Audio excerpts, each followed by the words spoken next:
Series connection.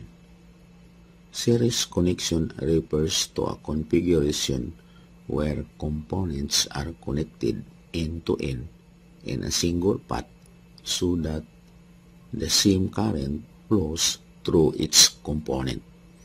In simpler terms, it means connecting components one after the other in a line, forming a single continuous path for electricity to flow through. There are four characteristics of a series connection.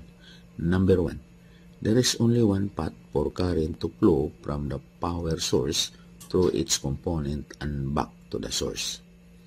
Number two, the current that flows through its component is the same throughout the circuit.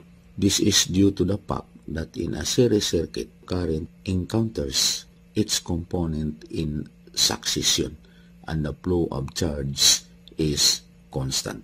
Number three, the total voltage of the power source is distributed across all components in proportion to the resistance. This means that the voltage drop across its component adds up to the total voltage of the circuit.